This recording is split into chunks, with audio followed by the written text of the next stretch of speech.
Okay, so I still haven't gotten the batteries for my remote, so I apologize for walking in to the scene. I'm still learning, and I'll figure everything out.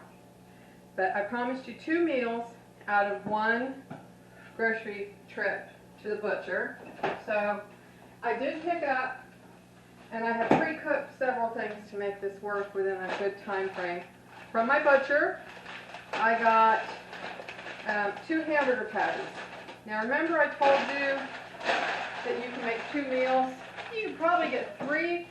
You can probably serve 2 people with peppers and 1 patty melt. But they're about 3/4, a little over half a pound hamburger patties from the butcher.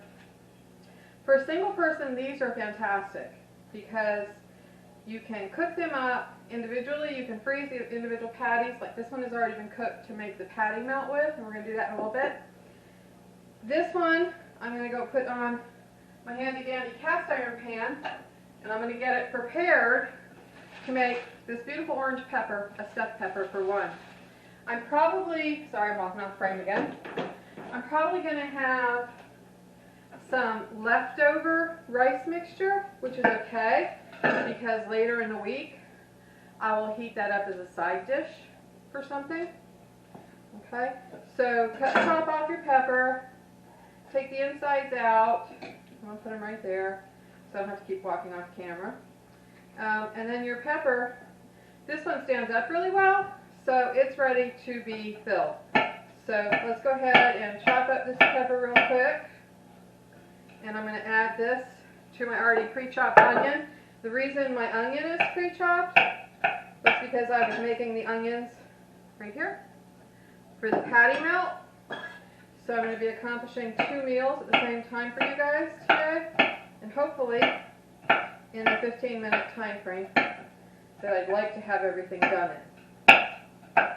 Yeah, I could have chopped up this pepper before, but then you wouldn't have seen me clean it and do all that good stuff. So I'm going to add this into the onion. Yes, that's a lot of onion. I love onion. So one of the other things besides the hamburger patty that I pre-cooked is I pre-cooked the rice. And I'm going to turn the oven stove on, like a medium-high heat. Put the onions in with the hamburger patty and the leftover pepper. Clean that up. Again, always clean while you work. Just makes your life easier in the end. I'm going to wipe down my knife. One thing is every good cook needs good knives. I spend more than I probably should on knives. This one is a J. Hinkle. I also have some Dahl, D-A-H-L. I have the standard sizes of everything, but I have some really good high quality knives that I spent a little over $100 a knife on. It is worth it. It's a wonderful investment in your future because a dull knife causes stitches, and nobody wants that. So I did not add any oil to this pan because these hamburger patties are 80-20, which means it's 80% lean meat, 20% fat. So it should render all the fat I need to cook the onions and the peppers down. I am not looking to cook everything 100% because it's going into a stuffed pepper, which means it's going to go into an oven when I'm done. That'll be at 350 for about 30 minutes. If you have an air fryer, you can put it in your air fryer. Then it would again be 350. The timing would be different, and I'm not sure of the timing on an air fryer. I would just keep checking it after about 15, because I know that air fryers tend to cook the top faster than they do the middle or the bottom. So you might want to put it in there, let it cook, tent it with aluminum foil if it's getting too brown on the top, really tight, and let it finish cooking all the way through. And again, this is my onions, my 1 hamburger patty, and like I said, I'm going to have leftover stuffing because, well, if I was making 2 peppers, I wouldn't. I'd fill them completely with this mixture. But since I'm only making 1 pepper, because I don't want to eat 2 stuffed peppers this week,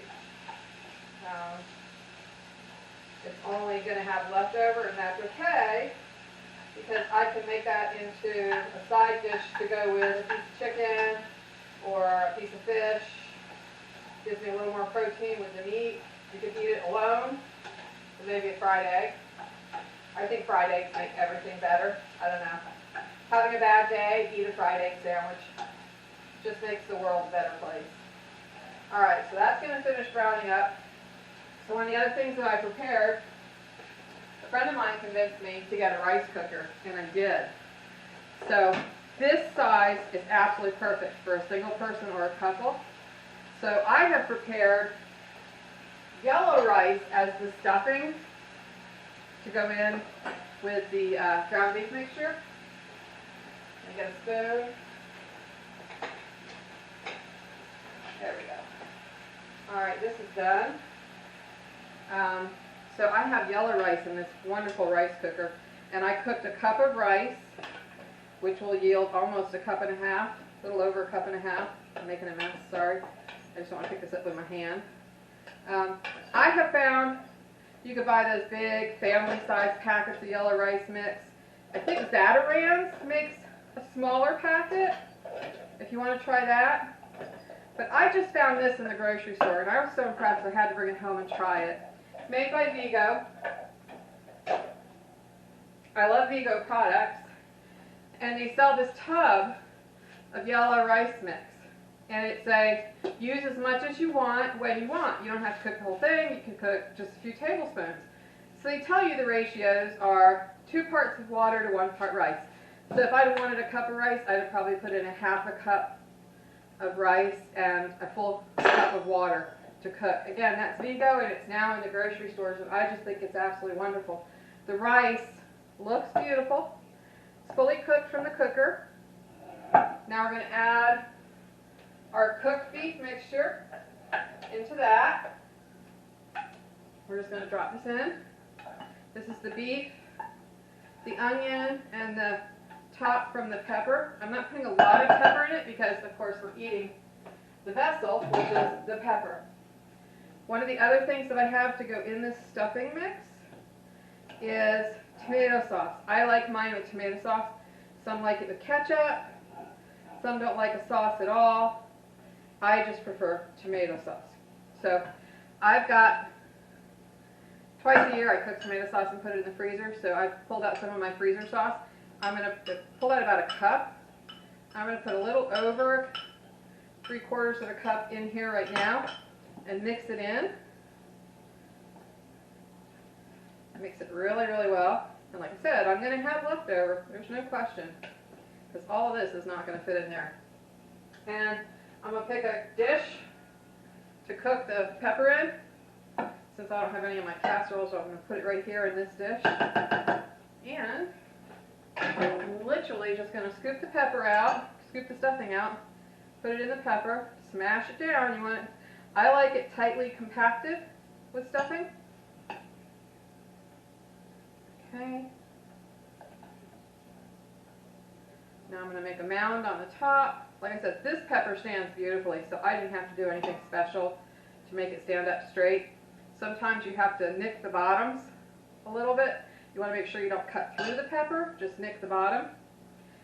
So this stuffed pepper, I'm going to put this extra stuffing over here. This stuffed pepper is ready for one. And then what I do is I just put a little bit, the remainder of the sauce on top. And then I'm going to spread it out so it covers the rice. I'm going to cook this at 350 degrees for about 20 to 30 minutes, depending on how it looks. And we'll take it out of the oven then.